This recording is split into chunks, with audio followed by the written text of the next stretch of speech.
Okay.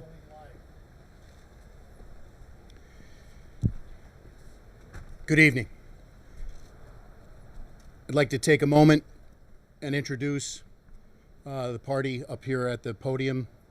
My name is Christopher Paris, P-A-R-I-S. I'm the Colonel, Commissioner of the Pennsylvania State Police. To my left is District Attorney Marion O'Malley of Susquehanna County, M-A-R-I-O-N-O''M-A-L-L-E-Y. To my right, Lieutenant Colonel Christopher King, K-I-N-G. He is our Deputy Commissioner of Administration and Professional Responsibility. To his right is our Area 3 Commander, Major Norm Kramer, C-R-A-M-E-R. To his right is Major Craig Rodriguez. He is our Bureau of Emergency and Special Operations Director, R-O-D-R-I-G-U-E-Z. To my left and to the left of District Attorney Marion O'Malley, we have Sergeant Jeremy Carroll, C-A-R-R-O-L-L. He is the Station Commander of Troop R Gibson, where we are currently, that covers Susquehanna County. And to his left is Captain Mike Walsh, W-A-L-S-H. He is our Troop R Commander, which encompasses Lackawanna, Susquehanna, Wayne, and Pike counties. I apologize for the delay in us getting this press conference together. It's been a very tragic and harrowing day for the community here in Susquehanna County and the Pennsylvania State Police. We are still very much involved in an active and ongoing investigation. Our hope here tonight with this briefing is to give you a thumbnail sketch of some of the facts that we're prepared to discuss tonight. I will be speaking, District Attorney Marion O'Malley will be speaking, and then we will defer to the continued operational cycles in the near future to try and fully run down all of the aspects of this incident. So if I can begin by painting a picture for you, Gibson Barracks, where we are, Susquehanna County, was contacted this morning at 11:17 a.m. There was a report made by an individual that shots were fired in the vicinity of the numeric 20141, repeating 20141, State Route 171, Thompson Township, Susquehanna County. And to paint a picture, this is a two-lane State Route 171 in Thompson Township. It is very rural. That location is one that's of relevance for this incident, but there's also a neighboring property with the numeric of 20034, State Route 171, repeating 20034. And again, these are neighbors not on the other side of a fence, but several hundred yards away on opposite sides of State Route 171. When the call was received here by Gibson Barracks, it was called in by the boyfriend and cohabitant of our first victim, which I'm going to discuss. Our first victim is Lori Wasco, W-A-S-K-O. Next of kin have been notified. She is deceased. She was 57 years of age. She was a resident of Thompson Township at that first numeric that I discussed, 20141. Her boyfriend and cohabitant called 911 for the reports to report shots fired in that vicinity. Miss Lori Wasco was shot and killed in front of that residence in the general vicinity of her vehicle. Some of these exact locations, I want to be sure that, given at this point in the investigation, we're still very much mapping the scene and trying to identify the exact sequence of events. But she had been shot. Two troopers were dispatched from PSP Gibson. The first trooper was Trooper Joseph Perechinsky, P-E-R-E-C-H-I-N-S-K-Y, repeating P-E-R-E-C-H-I-N-S-K-Y. He is a member of the Gibson Patrol Unit. His father, Joseph Sr., is the Chief of Police of Mayfield Borough in Lackawanna County. His brother is an officer with Archibald Police, also has a very strong law enforcement family. He has been a trooper for 6 years. He is single. The second trooper is Trooper William Jenkins, Jenkins III. He has been a trooper for 10 years. He is married, and he is a father of 4. I will tell you, both of our troopers currently are stable, and with the help of the continued prayers of the community and their will to continue on, they will be with us, and we are extremely, extremely grateful for that. But back to the timeline of events. At 11:17, when that call came in by Miss Wasco's boyfriend, those 2 troopers responded. They responded along State Route 191 to try and ascertain the location of that threat of shots fired. The troopers made it out of their vehicle, and they were ambushed from a very good distance away. I don't want to quantify that pending further investigation, but they were ambushed by several rounds of rifle fire from a position of tactical superiority.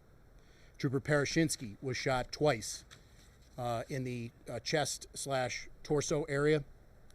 Trooper Jenkins was shot twice as well, once in each arm. Despite being very severely wounded, Trooper Parashinsky was able to tourniquet both arms of Trooper Jenkins with some further assistance, and their cars where they had arrived and gotten out of were also riddled with gunfire. So I'm not prepared today to speak about how many rounds were actually fired. I do feel confident in saying several dozen rounds were fired in the continuity and the entirety of this incident. So our 2 troopers have been shot. 2 additional troopers were able to come in and evacuate them.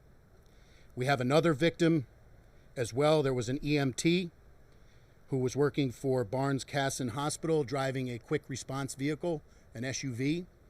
He proceeded to respond very heroically to the call for shots fired. He was driving on State Route 171 when his vehicle was engaged with gunfire.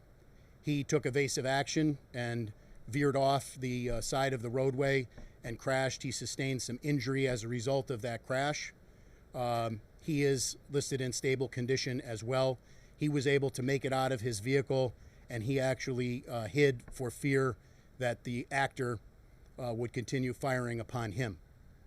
So that brings us to our actor, Carmine, Carmine, Faino, Faino, repeating Faino, 61 years of age. Faino is the resident at 20034, so technically he would be a neighbor of Wasco and her live-in longtime boyfriend. However, their properties are separated by several hundred yards. He, we believe at this point, murdered Lori Wasco, and he was the shooter who shot both of our 2 troopers, as well as who shot at Carl Lawson.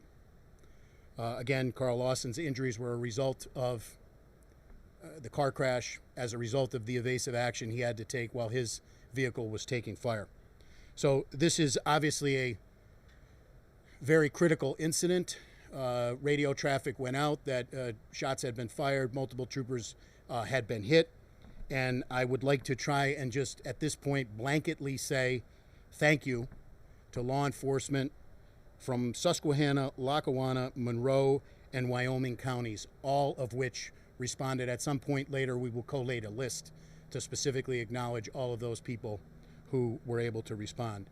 Our 2 troopers who were shot, who were evacuated from that immediate vicinity along State Route 171, were taken and staged at an area where they were life flighted.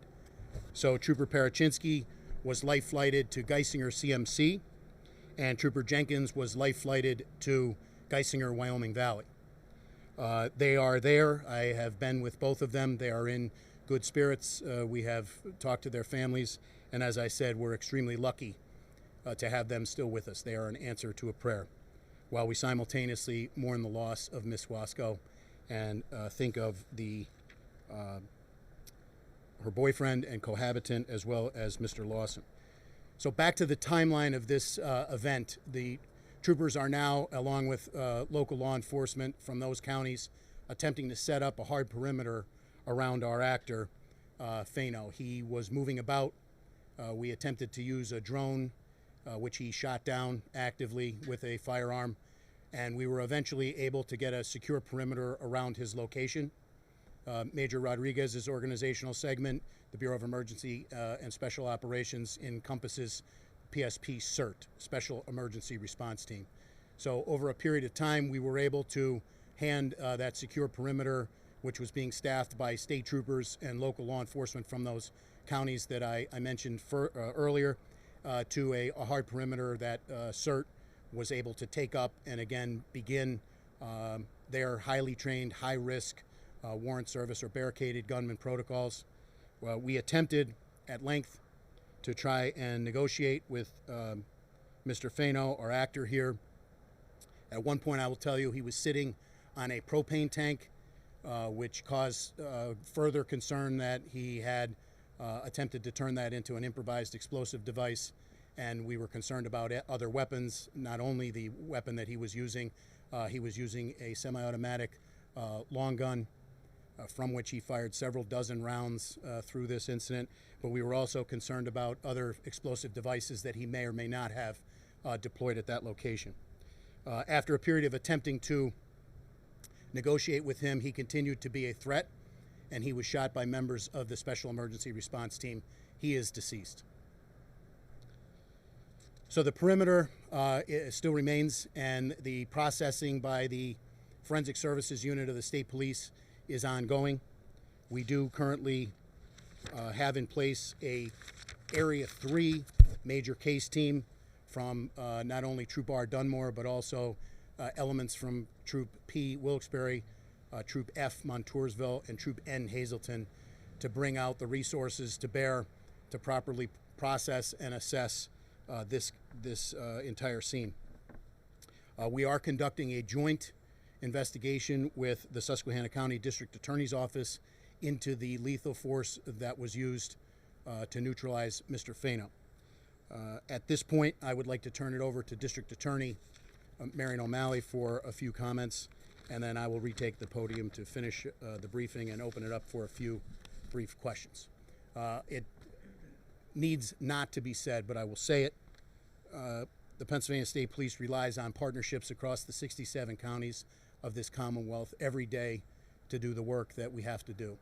The partnership that we enjoy here with District Attorney Marion O'Malley is second to none. We appreciate her being here. We appreciate the support that she has given our troopers who were injured, and we appreciate her support every day that she gives as we work for the victims, Ms. Wasco et al. Mentioned in this incident. So with that, I'll turn it over to District Attorney Marion O'Malley. Good evening, everyone. As indicated, my name is Marion O'Malley. I am the Susquehanna County District Attorney. I want to begin by offering my sincere condolences, not only on my own behalf, but on behalf of every member of my office, to Ms. Wasco and her family. A truly tragic event. She was a member of our community. She was a worthwhile individual. She's someone who gave back to the community, and her loss will be felt by many people. As the Colonel indicated, my primary function here, given the fact that Mr. Fano is now deceased, will be to participate in the investigation and make the determination about the use of force in this case. That will require involvement by several of my county detectives in the investigation, and that will be done jointly with the Pennsylvania State Police. It will not be necessarily members from Gibson, but perhaps another barracks, correct? Absolutely, yes. Okay. So, to ensure the objectivity of the investigation, as I know I can always rely on when dealing with the state police. So, as the information comes forward, you've heard from the Colonel, and it's absolutely true. This is a fluid situation. All the information has not been ascertained at this point, and it won't be until then that I can truly turn my hands to the report and take a look at what has happened and whether the use of force in this particular case was appropriate. That will take some time, but I know that I have the support of, obviously, the Pennsylvania State Police, as well as the members of my staff who will be working on it with us as well. We are very fortunate today in the sense that these two troopers are still with us. They are more commonly known to me as Bill and Joe. I have worked with both of them. It's a unique opportunity for a rural county district attorney to get to work with all of the law enforcement members of the community because of the number of cases and the fact that it's just not quite as big as our more metropolitan areas. So that's an advantage to me because I get to know who I'm working with and how they work, and they learn to deal with me and how I work. It is a true partnership. These two gentlemen, I will be waiting anxiously for them to return to work, and I hope they do not consider this as an opportunity to avoid court appearances in the near future. So with that having been said, I will turn the podium back over to Colonel. Thank you, District Attorney O'Malley. A few more points. As per normal PSP protocol, the troopers involved have been placed on administrative duty, as we would in any other officer-involved shooting investigation. As the District Attorney alluded, the major case team has been brought in from an area outside of Gibson to ensure that we're doing a full, fair, and competent and thorough joint investigation. Some thank yous, again, I mentioned earlier at the top of the presentation, local law enforcement in Lackawanna, Susquehanna, Wyoming, and Monroe counties, all of whom answered the call for assistance. Several dozen officers and troopers were mustered to this ongoing situation, which was quite harrowing, as I said, for an extended period of time. To those counties and members of their EMS that helped us, as well as the flight crews that flew our troopers, really superb work.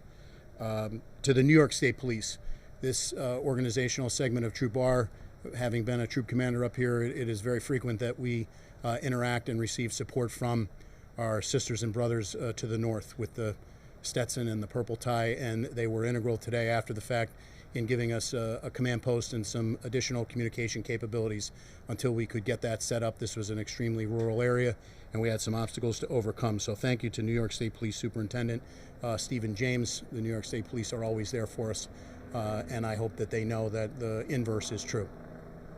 So on behalf of Governor Shapiro, who flew in today to both Geisinger CMC and Geisinger Wyoming Valley, we received outreach from many local elected officials as well, expressing their well wishes. The governor and I were able to see both troopers and their families. Moving forward, there will be some additional procedures that both need to undergo. We're going to provide them the support that they need, both mentally, physically, spiritually, emotionally, through our Members Assistance Program and our chaplaincy program, to ensure that we give them not only the physical care that they need, but also the entire person. And I would say, on a personal note, I know both of the troopers personally. They represent the best of who and what the Pennsylvania State Police are. I spoke to one of the troopers who said as soon as they got out of the car, they had no idea where the rounds came from, and they were basically, under fire. Very, very unfortunately, I have stood at a podium to brief on incidents like this far too many times in my career. Since this administration came in January of 2023, this is our 5th and 6th trooper who have been shot in the line of duty over that 30-plus month period of time. One of those troopers was fatal, and I must say, from a very personal standpoint, despite the fact that we mourn the loss of Miss Wasco, and we hold up the victims also who were shot at, the EMT, Mr. Larson, as well as the victim's live-in boyfriend. I am very thankful tonight that we are not planning a double line of death funeral. So with that, we'd open up to a few brief questions. Sir. Sir, earlier you said that there was a tactical superiority that Thano had over the two troopers. One, do you know if Thano had a military or police background? And two, do you believe that his ambush was premeditated to inflict damage upon the state troopers itself? So I don't know about his prior history. That's one of the things that we're actually actively working up, his prior life and events leading up to today. When I say superiority, to set the scene, with a semi-automatic long gun, it is a tactical advantage when you have not only the element of surprise but also the element of distance. So you can see our two troopers that the basic information that they had was in this vicinity, shots had been fired, possibly someone was hit. When you go out to an extremely rural area, you can get out and do a 360-degree scan in any direction, and the capabilities of a semi-automatic rifle from a position of tactical superiority, cover, or concealment really pose a chance for the actor, Fano in this case, to get the jump on our people, and for them to react the way that they did, for them to utilize the tourniquets on Trooper Jenkins. I spoke to both of his trauma surgeons. We were complimented as an agency. We carry on our belt per capita tactical tourniquets, and today I believe they not only made the difference for Trooper Jenkins, but again, we're very happy that they're both with us. I'll come back. Were either of the two troopers wearing a vest when they were hit? Both were wearing their ballistic vest, but the capabilities of the soft body armor against the long gun are severely depleted. Do we know what type of round was used? We will eventually have that, but we know, but I'm not prepared to release that yet. Sir, back to you. Do you know? So just to clarify, was this a premeditated ambush? Do you believe? I don't want to speak to his motive leading up to this. I would say you can draw certain conclusions from the standpoint that we believe Fano shot our victim prior to our arrival, and then from a position of tactical advantage, fired dozens and dozens of rounds at two responding state troopers in their state police vehicles, as well as an EMT. I would say it doesn't lend itself to a spur of the moment type decision, at least once he made the decision to open fire. Anyone else? Sir. Yes. Sure. So we had crews all around Susquehanna County today, and one of them actually spoke to a man who says he called PSP yesterday talking about a man with a long gun walking down Route 171. And I was wondering, was that in fact the case? Was there a call yesterday about At this point, I don't know, and I wouldn't be prepared to say if I did, given the stage where we are actively trying to run down everything that we need to know about Fano, not only for his actions today, but leading up to today. All right, we will release more information. Trooper Bob Urban, off to my left here, will push information out. We, again, our heart goes out to Wasco and her family. Mr. Lawson, who was shot at. Our heart and prayers go out to him, coming to answer the call for shots fired, not only for a member of the community today in Wasco, but also two Pennsylvania State Troopers. And I'll end where I began, where our thoughts and prayers go out to Troopers Parachinsky and Jenkins and their respective families. They represent, again, the best of who and what we are, and their spirits are high. They are thankful to be where they are today. And again, all of those people, we cannot say thank you enough.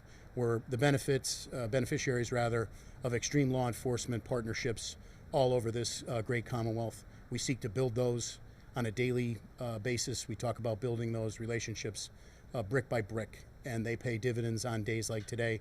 But as a former troop commander and area commander here in the Northeast, it is particularly so up here, and that paid dividends for everybody today. I will tell you again, after those troopers were immediately evac'd, after both had been shot by the two additional troopers that came to their aid, one of the two troopers, Trooper Parachinsky, was able to commandeer a tractor trailer that was driving by, and he ordered the driver of that tractor trailer to pull his semi-rig across the roadway so that more people would not drive down that roadway and potentially be subjected to the fire that the EMT and Mr. Larson was. Again, shot twice.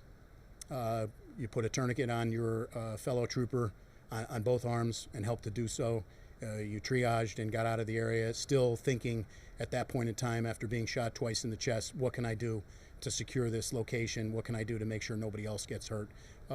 They're the real story here today. So I'm humbled and proud to serve as the commissioner, and I really appreciate all the thoughts in the community and the prayers. We appreciate it very much. Commissioner, could I just say one thing? Sure. To thank the governor for coming up, say PSP strong. I'm glad the governor is backing you people the way he does, and thank you for your leadership.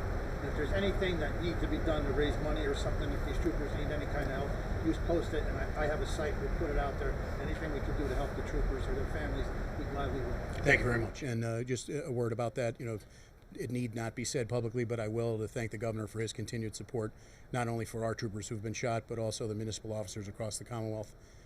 He goes, he's physically present, and he cares about law enforcement and tries to give us the very best that he can, along with the partners in the legislature in Harrisburg, to give us the tools, the training, and the personnel to meet our mission. So thank you very much. Thank you.